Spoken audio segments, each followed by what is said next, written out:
We're back at the backyard par 3 golf course build. We got that giant pile of rock covered with soil back there last week, and now it's time to work on these fairways. I gotta start smoothing this property out to get ready for final grade. Roughing out this entire property for the fairway and the rough was always a worry of mine, whether I'd need a bulldozer to be brought in or if I could do it with my fairly small Bobcat.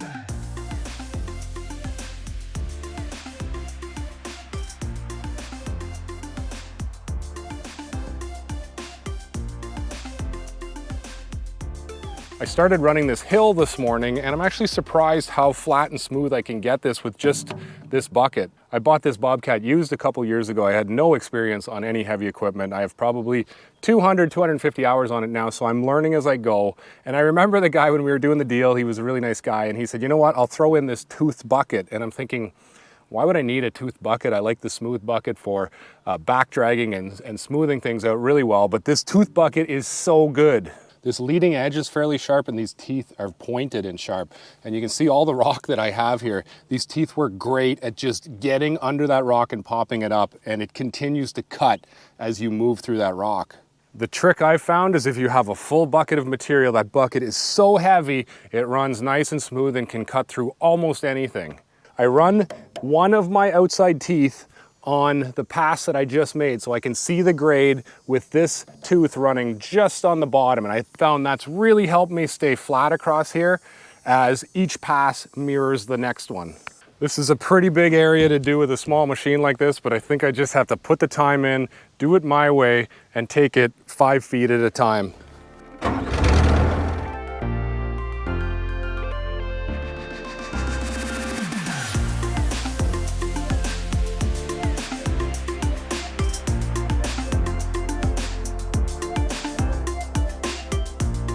It might not seem like a big deal, but this step of just roughing in the entire property was probably the toughest one in my head. I've been thinking about this backyard golf course for 3 or 4 years now, so finally have the time to do it.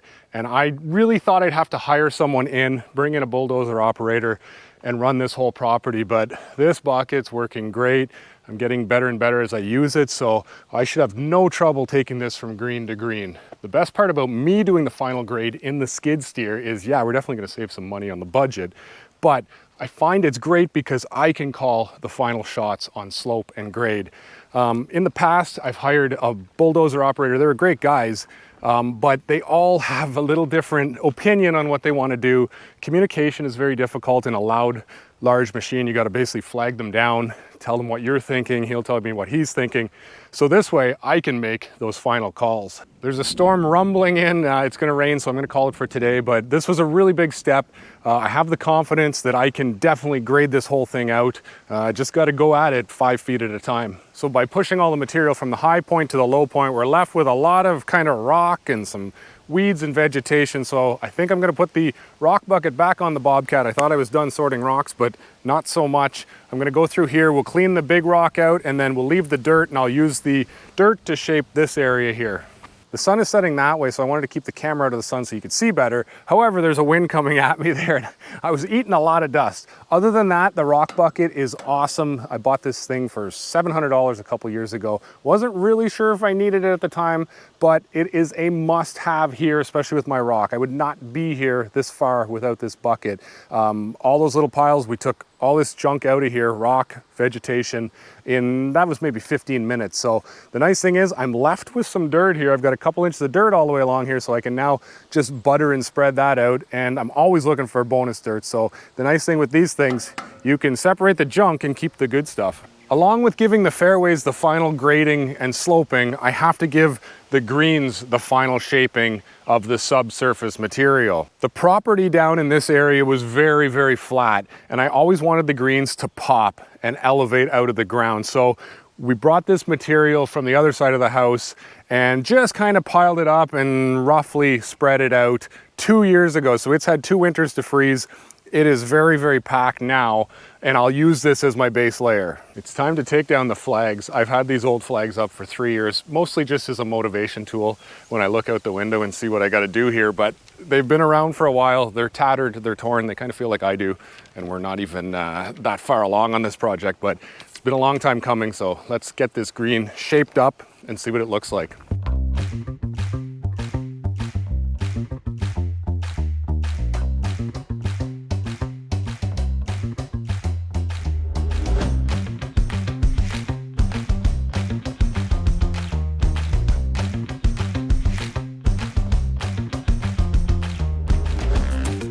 This is so packed down here. I went across this like 400 times over the last year, building up that giant rock pile and soil pile back there. This would be enjoyable to do if there wasn't any rock in the soil. I'm going with the bucket, cutting into the soil nicely, and then all of a sudden you hit a rock and it lifts the bucket up. So I have to kind of back up, get one of the teeth of the bucket onto the rock and try to pop it out. So it's slow going, it's very packed, lots of rocks. We'll see how this goes.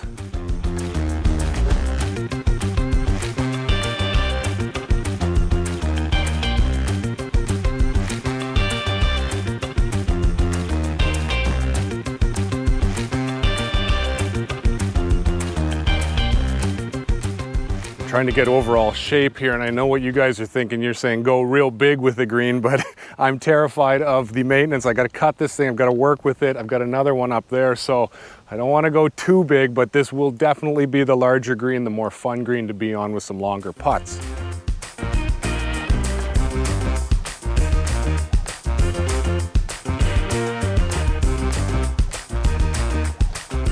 I think it's just going to take some time. It's sort of been the theme of this entire project to just take my time, do it slowly, do it right. I'm undersized on equipment. I'm inexperienced on the heavy equipment, but I think I just have to keep going slow at it, try and get this shaped off here roughly, and then I can fine tune it after. So I'm going to keep this side high. We'll taper down there. I want to make sure I have at least a fold going 2 different ways in this to move water off of here as well. But it's kind of starting to take shape here. It doesn't look too bad from back here.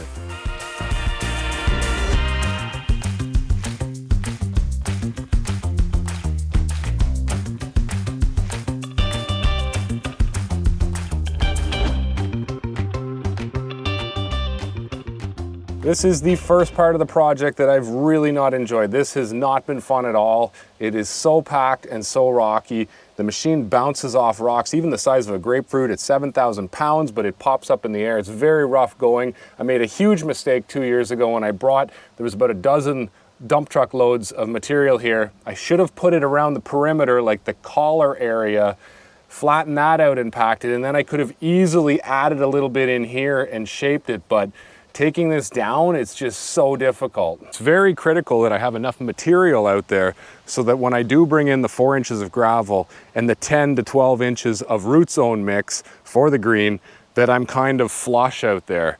Or I'll be bringing in a lot of material for the collar area.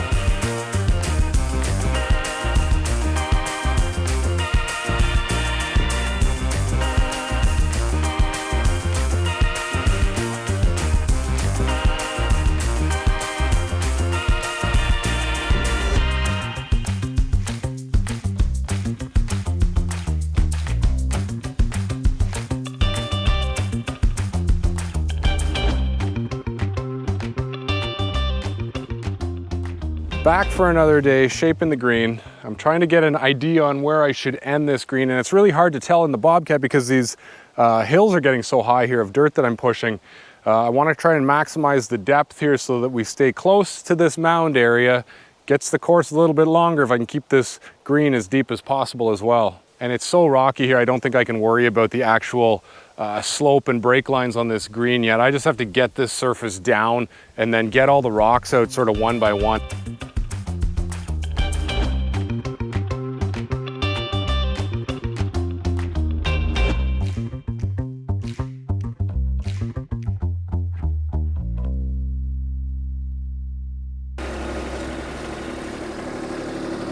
I'm not sure if this step is even necessary, but I pulled the drag in here. I'm gonna go around a whole bunch of times and it'll smooth this out for sure. These drags work great, but I'm afraid the tines are going to pull a lot of rocks up.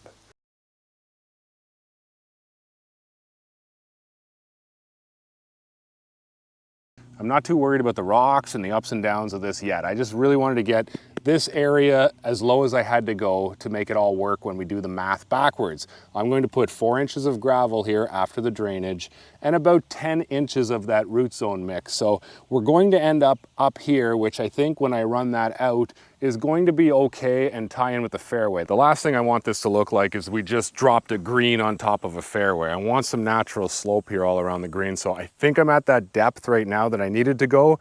And now we can work on getting rid of these rocks, picking that up, starting to shape it a little bit. I've got a lot of rocks here to pick, so I'm gonna start grabbing those now and I'll keep going around with the drag. It's doing a decent job of just softening off the base of this green.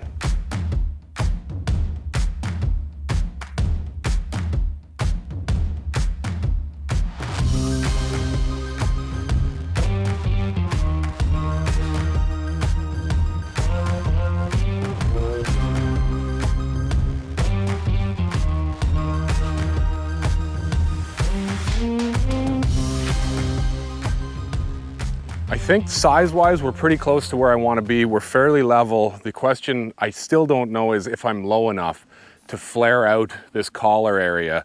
I have that big pile of dirt that I'm going to use, but I think I have to go to the other green, the smaller one, because there's way less work there and way less soil needed. So I think I got to rough that one out, see what I'm left with, make it perfect. If I do need some of this dirt, I can take it, and then come back here knowing that all the remaining dirt on the property can be used here to shape this and mound this and make sure it looks right. Before we head over to the smaller green, I calculated the square footage of this green. That's coming in at about 1,660 square feet right now. I got the cubic footage, I got the metric tons of the 10 inches of green mix, USGA green mix. Looking at the cost, I'm not going to share those details yet with you because I don't know exactly what size I'm going to get here. It doesn't look terrible, but it's definitely a bit of a cost getting the proper sand in here. But I want to look at both greens once I know exact sizes and then calculate how many metric tons, how many yards of that material I need, and then how many trucks that's going to be, because it comes from about a 2.5 hour drive away, which is going to also be costly. So we'll start to crunch some numbers here once I see the size of these greens and where they need to be. So this is the smaller green. This will be the easier green to build and complete and maintain. The house is about 50 feet that way, so we're kind of close to the house. We've got a lot of things going on with this small green, and it's small for a reason. You can see that hill. There is no chance I'm going at that hill and trying to move stuff.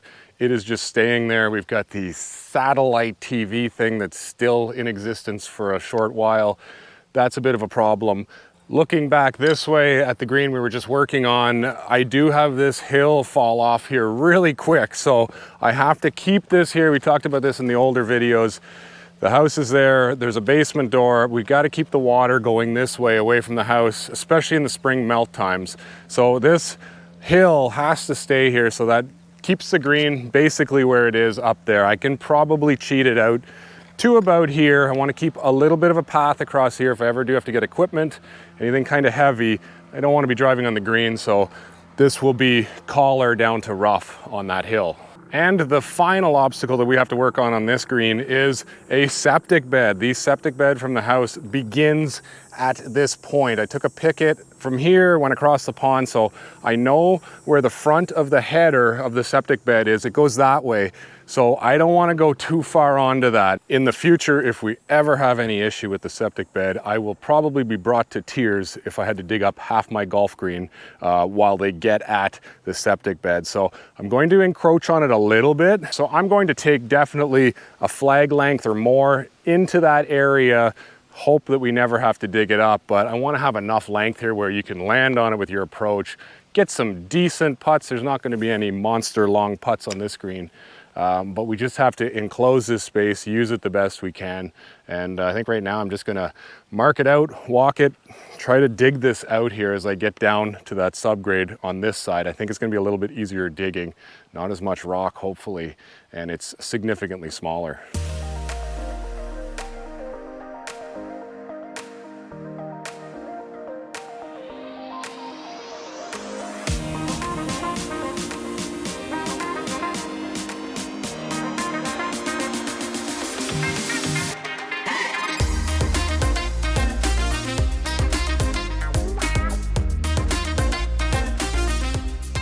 Well, that went a lot better than the other green. That took maybe an hour tops. I took about 6 inches off of here, so that'll bring us up a little bit higher. Just want to pop out of the ground here a little bit with the final layer of the root zone mix. Overall though, I like the rough size of it. I think it's not gigantic, but it's still playable and puttable. Next step now will be come in with the skid steer, smooth this off a little bit, take a little bit more off, and then I'll go around with the excavator and soften this shoulder. I have to keep this a water drainage area here, so I have to make it mowable, but also a bit of a dip in there where I can move water along this ridge.